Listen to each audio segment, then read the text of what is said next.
I don't worry about errors. Every metric I've looked at has said that the two least important things are service errors and digs.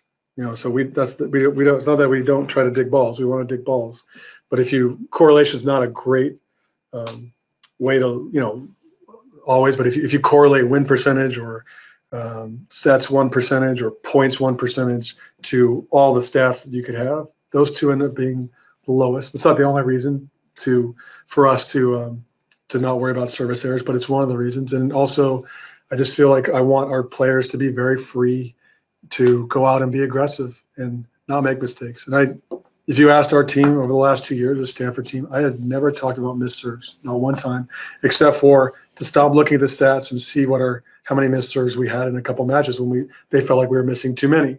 In those sets, we were winning. What I like of what happened is even as you look as we got into the final, I think we were 8-8 in the final. We had 8 aces and 8 errors, or it might have been 9 errors.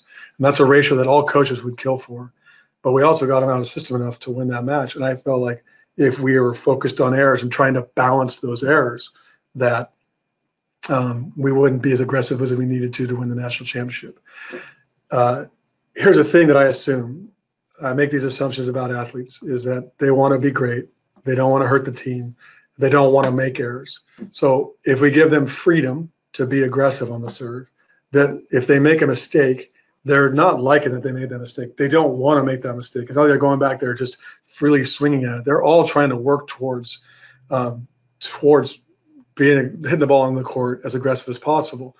And so if we just focus on the aggressive side of it and encourage them to be aggressive, all those errors will kind of regress back towards the mean, and we're going to be where we want to be. I think that freedom of serving and the lack of worry about disappointing the coaches or disappointing their team, when that goes away, then we become a better serving team. So I've been experimenting with that philosophy since I got here, and I like how we serve. I like how aggressive we are, and the errors are never something that we talk about. I've not seen one rolled eye or batted eyelash. They've all bought into that. I think they like the freedom of it. So I think, certainly you missed 3 in a row. We've actually been on kids. There's 2 in a row, and someone's going back to serve, and we've been on some of the young women they serve too easy after that. It's like, you got to go aggressive. Yeah, well, we just missed 2.